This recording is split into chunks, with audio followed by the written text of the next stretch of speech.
Kalau hari ini aku mau menjelaskan sedikit tentang aknaful garis, namun aknaful garis ini akan ada dua bagian. Besok akan kita jelaskan sisanya.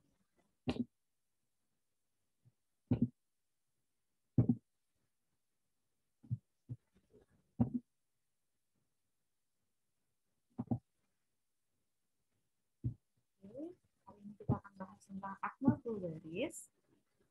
Bergabung dengan saya, Dr. Muhammad. Hari ini kita hanya membahas 4 bagian, yaitu ada definisi, epidemiologi, klasifikasi, gradasi, dan etiologi. Untuk sisanya, besok. Pertama, definisi. Akne vulgaris atau jerawat merupakan penyakit kulit akibat inflamasi kronik unit polisebasea yang terdiri atas lesi non-inflamasi seperti komedo terbuka dan tertutup serta lesi inflamasi berupa papul, pustul, dan nodul. Epidemiologi, 75% dari remaja di dunia mengalami akne pada beberapa waktu dan 80% dari semua orang pernah mengalami akne. Dan perempuan lebih sering mengalami akne daripada laki-laki. Untuk klasifikasi dan gradasi berdasarkan keparahan klinis, itu pertama ada ringan. Apabila ringan, itu termasuk beberapa lesi tidak meradang pada satu predileksi, kemudian sedikit lesi tidak meradang pada beberapa tempat predileksi, sedikit lesi meradang pada satu predileksi. Maksudnya misalnya di pipi kanan, kayak gitu, di satu predileksi. Yang sedang itu banyak lesi tidak meradang pada satu predileksi, beberapa lesi tidak meradang pada beberapa tempat predileksi, dan beberapa lesi meradang pada satu predileksi. Itu termasuk sedang. Kalau berat, banyak lesi tidak meradang pada satu predileksi, banyak lesi meradang pada satu atau lebih predileksi. Pada tahun 1956, Pillsbury, Shirley, Wigman mempublikasikan sistem gradasi. Yang pertama itu derajat 1 sangat berminyak, komedo dan papul. Derajat 2 sangat berminyak, komedo, papul, dan pustul superficial. Derajat 3 sangat berminyak, komedo, papul, dan pustul dalam. Derajat 4 sangat berminyak, komedo, papul, pustul, nodul, kista, sampai skal.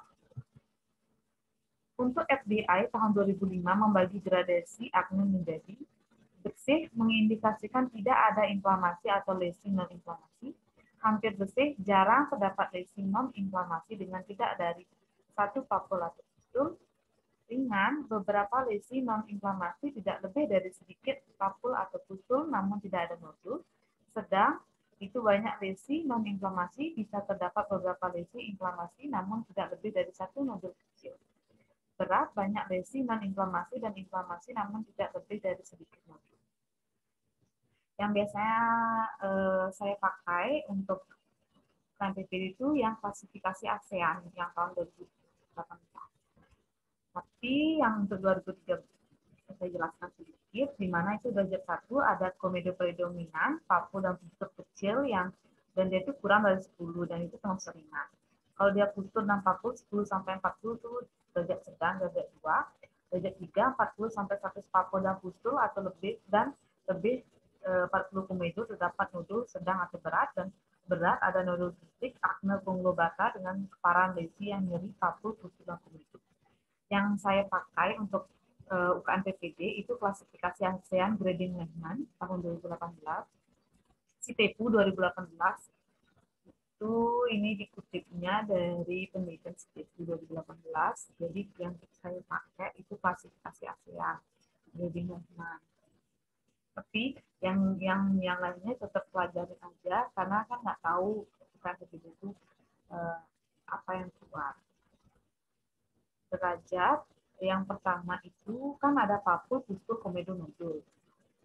Ringan itu dia kurang dari 15 dijumlahin gitu. Jumlah jadi kurang 15, papul pustulnya komedonya juga kurang dari 20.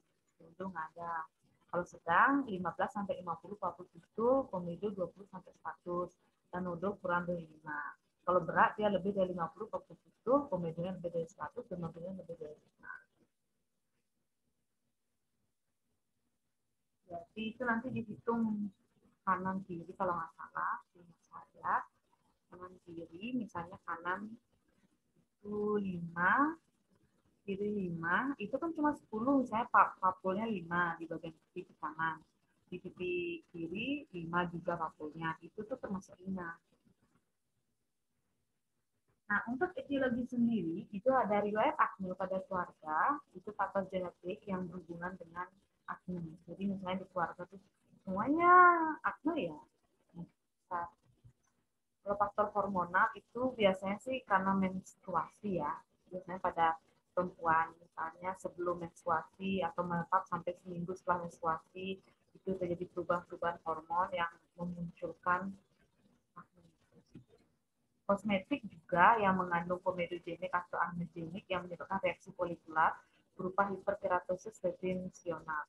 Ya, beberapa kosmetik ya yang bisa aja mengandung komedogenik itu ya alas bedak, tabir surya, coconut butter, dan lain sebagainya. Makanya pilih-pilih lah kosmetik yang non komedogenik atau non acnegenik. Stres juga memicu terjadinya akne di mana stres psikologis itu akan mengakibatkan exacerbasi lesi akne melalui beberapa mekanisme, di antaranya meningkatkan kadar hormon glukokortikoid dan androgen yang keduanya terlibat pada patogenesis akne sekunderi. Stres emosional juga diduga menyebabkan hiperplasia penjat sebasea, hormon kortikotropin, relation hormon yang meningkat saat stres emosional meningkatkan lipogenesis sebasea. Ada penelitian yang mengatakan bahwa stres emosional menginduksi pelepasan neuropeptid yang akan menginduksi proliferasi kelenjar sebasea. Selain itu, CRH yang fungsinya sebagai koordinator tubuh pada respon terhadap stres dapat meningkatkan lipogenesis sebaseus dan meregulasi konversi sebosit dari androgen menjadi testosteron. Bakteri. Bakteri yang paling sering itu sebenarnya Propionibacterium acnes. Papillomavirus epidermidis bisa juga, Malassezia purpura juga bisa. Tapi yang paling sering Propionibacterium acnes, biasa pada remaja, jenis kulit yang berminyak berhubungan dengan peningkatan P. acnes. Kalau pekerjaan, misalnya kerjaannya itu terpapar bahan-bahan industri yang menyebabkan akne karena paparan terus-menerus akan menyebabkan reaksi hiperkeratosis oklusi folikular. Bahan-bahannya itu banyak, bisa koltar, ada zat-zatnya.